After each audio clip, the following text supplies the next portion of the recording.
All right, let's do this, guys. Good morning, everyone. Welcome to Morning Market Update for this Friday, May 8th of 2020. It's George Papazov from TRADEPRO Academy. We've had a huge report being dropped in the market, a lot of big updates overnight, and a very important day for closing out this week. So let's get into it. First, I hope you guys are doing spectacularly well. Let me not scare you about the smoke. It's this. Um, Today it's sweet orange. It's not peppermint. It's this diffuser. I'm going to put it away because people get scared. I don't want 911 or the fire department to show up unless it's Seth. All right, so the U.S. economy, first and foremost, has never lost more than 2 million jobs in a single month. And, the unemployment rate reached as high as 25% in 1993. But it got there a lot slower than this jump would have been. And we didn't hit 25, but we'll talk about it in a second. All right. Due to the scale and speed of job losses we've seen, some people see just as quick of a recovery as we got ourselves into a hole, right? Because this isn't, this isn't market inflicted. This isn't an over leverage of it's not a housing bubble, all right? It's not a tech bubble. I mean, some people could argue both those things, but what really caused this, the black swan in the room, if you will, that floated by in front of us was coronavirus situation that just dropped in our lap and nobody was really prepared to deal with it. That's the definition of pandemic. Some people, like JP Morgan analysts, are saying it's going to take 10 to 12 years to fully get unemployment back to pandemic levels. All right. And so we're going to take a look at that. We're going to explore that idea. First and foremost, let's talk about the numbers. A slew of them came out this morning. Most importantly, non-farm payrolls for the United States. All right. Here's how it came out. Non-farm payrolls were expected at minus 22 million job losses. It came out at minus 20.5 million, better than expected. Horrific number, a worst ever print in the history of the United States. Market's still responding favorably, and we talked about that because it's not it's not the number, it's the expectation that it's measured up against. The market's priced all of this in, all right? And I think we have a inaccurate understanding of how markets price in these kind of events. Let me spend 2 minutes talking about this. This is very important. Right now, it's not the reaction to coronavirus. There is nobody in this planet that's surprised that coronavirus causing damage because they've seen it firsthand. I know somebody got offended yesterday and posted in their comment box on YouTube, I'm out there in reality. I'm not a trader. I'm not disconnected from it. And let me tell you the reality of it. I get it. I get it, brother. I'm with you. I know it's causing damage. I also, believe it or not, leave the office and commute in the outside reality. All right. I understand that it's causing damage. All right. I have friends. I have, it's caused a lot of damage for a lot of people. But here's the thing. The thing is, this is an event with the entire economy stopping. Minus 20 million jobs when the economy stops a dead halt, that's obvious. We understand that. But what we're really looking for now is not a reaction to coronavirus. We're looking for this economy restarting. Here's the big question, and you can mark this down. I don't know if I'm going to be Nostradamus on this prediction, but if we go in and jobs restart and everyone starts spending again, like it's the party is just like nothing ever happened, it's just a smoke break. You go back in, you keep partying. All right. If that's the case, businesses open, consumers come flocking out. This is going to get put behind us very quickly. The jobs will resume. Donald Trump this morning said, when asked about the jobs report, he said, all these jobs lost will be back soon. And, that's the optimistic scenario.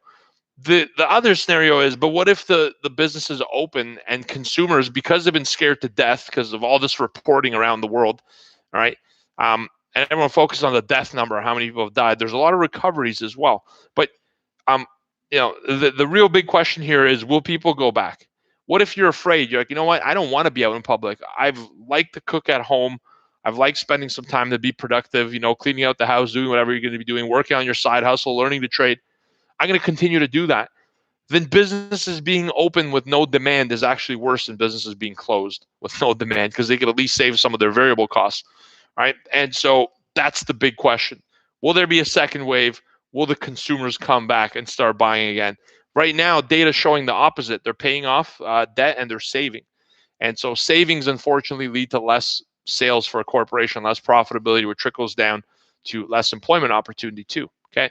So it's a much more complicated picture than just an opinion. And I've learned that having an opinion is the quickest way to commit suicide in the market. And so I let go of the opinion. I look at the data coming in that's fresh and analyze it. This morning, this jobs report isn't bad. right? It's not a bad thing. I wouldn't be surprised to see the market clear those 29.30s, head on up to the 29.40. Right. The only thing that's putting pressure on the market is not the jobs. It's more so this Trump and China situation, U.S. China, a renewal of tension literally this morning. And more importantly, we're coming up to a weekend. And we've had a really big rally off the lows, huge recovery. And I think some people are going to take some profit. Careful. I think this morning we sell off a little bit early, rally back up, and then around midday, we're going to continue to downside, close out a little bit weak. But if you look at a chart from a long perspective, it's one heck of a recovery. Minus 20 million jobs versus minus 22, not that bad in comparison to the expectation. We've already priced in a huge job loss. That's not even sticker shock. As you look at weekly claims, we've had a weekly opportunity to price all this in. So now that it hits as a total number, it's not a surprise. This is late data coming in, right? Average hourly earnings, this is actually good. Year over year, it's gone up 7.9%. So some people are getting actually paid more in this situation. All right, U.S. unemployment rate is 14.7%. It shoots up, but less than the 16 expected. All right, and average work week hours are up a little bit under an hour. So all in all, not a horrific report. Manufacturing payrolls down less than expected. Less manufacturing jobs were lost. All right, and that's it on an overview. You got to dig deeper into it, but that's the report. Okay, here's the interesting thing. There was some optimism overnight with the U.S. and Lighthizer releasing a statement saying that it was a successful call with China. They talked over the phone, and this is the quote from the United States Trade Representative Office. In spite of the global current health emergency, both countries fully expect to meet their obligations under the agreement in a timely manner. And so markets rallied overnight in Asia. Trump this morning in an interview, 8:30, coincidentally, the same time the jobs report comes out, all right, when asked about it, said the jobs will be back. And he also said he's having a hard time with China. Those are the words that he used. So that kind of erases this whole optimism around any kind of action. He said he hasn't made a decision yet on what to do and how to proceed. All right. And yet the market's still up. Here's the thing. Not pre-inventory, pre-non-farm payrolls, we're trading at 29.02 on the S&P 500 futures right now. We went up to about 29.16, went back down to the fives, and now we're just consolidating. So there's a lack of movement. NASDAQ selling off early. So look for an early morning sell-off, but I don't think, I'm going to caution you. You might look at this, say 20 million jobs is horrible. I'm going to sell this market. Don't let one number be the reason you take action. Remember, the futures and the S&P 500 and stock markets are not a vehicle that wants to price in past data. It prices in current and future optimism. Right now, it's discounting fears and giving more relevance to optimistic reports.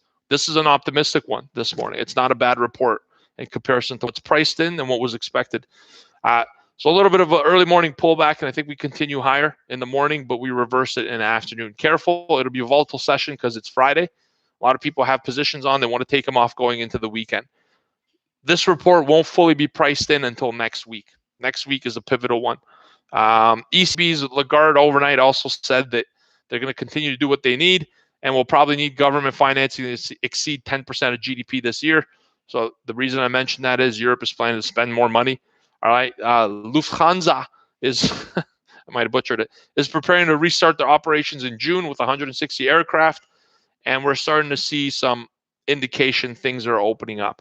Saw some data that was interesting from yesterday from the reopening in California. Malls were completely, one guy said we had one customer all day and he bought nothing, but the beaches were packed. And so I think it's good, man. I think people need a little bit of a mental break, right? When things reopen, I don't think the first thing we should do is rush to work. I think we should just take a day or two to just relax, get a little bit of mental focus. This thing's been absolutely savage. I think the one thing that's not talked about is mental health in this. And so I want to tell you guys, I care about you, and we'll get through this. And if you think about it, our fathers and grandfathers had to go to war. We had to sit on the couch for a couple weeks. And, if this is the trying time of our generation, then, thank you to the universe. I'll take it. Some not so good earnings. We're not going to get into that, though. Asia's up, Hong Kong's up, China's up. Everything's up across the board in equity markets. Crude oil is up 2.8%. All right, gold is up 0.4. Bitcoin's up 5.6, almost a 10K. And after non-farm payrolls this morning, the next big report is going to be wholesale trade, top of the hour, 1 p.m. Baker Hughes rig count. All right, light sell off in the morning, continuation higher, and then look out for the closing bell. It's going to get pretty volatile. That's all I got for you guys. Let me just look at these comments very quickly. I got a few minutes. 19% unemployment, highest since Great Depression. I agree. The recession takes the elevator down. Recovery takes the stairs up. Yo, I agree with that, TF, but we got to remember, Great Depression was different in terms of what caused it. This is an event that's not economy related, and it's literally shut down production and consumption overnight. And so if we could resume it overnight as well, it'll take a little bit longer to build momentum. I don't think we're going to get to the economy being to where it was for another couple of years. 3 or 4 is my guess. All right. And I think the market won't hit an all-time high. Even though it looks like it right now, I don't think we hit an all-time high for another 1 or 2 years. I think this will actually go into a slow, recovery phase that takes a longer time. The initial pop was just as quick as the dump, and now the next 400 or 500 points are going to take a lot longer. That's my guess. If it goes up to new all-time highs, will I prevent myself from buying it because my guess needs to be right? No, I'm going to ditch my guess. Forget it. I want money. I don't want to be right. Right? Being right has zero value to me. I want profit opportunity from this market. That's just my look at it. I hope it's not a Great Depression. What leads QQQ or NASDAQ in your opinion, Red? It's you know what, Red? That's a long answer. How about this? I think for YouTube, since we have to wrap it up and open up the trading room for members, YouTube, I'm going to create a little Q&A session for you guys. How would you like that? How would you like to put together your Q&A session? I think it's about time at some point next week, and we just spend an hour and a half just going through some Q&A, some hypothetical scenarios, and have a discussion. We'll do that. I'll keep you posted. Love you, YouTube. Have a good weekend. Be safe, and manage your risk. Trade TradePro. Careful into the closing bell. I think in the afternoon we get some volatility. Let's get in there early morning, do our job, get paid, and enjoy the weekend. All right. I love you guys. Be good to you and your families. Love, joy, and happiness. And stay safe. Okay. We'll see you on Monday. Take care. Ciao.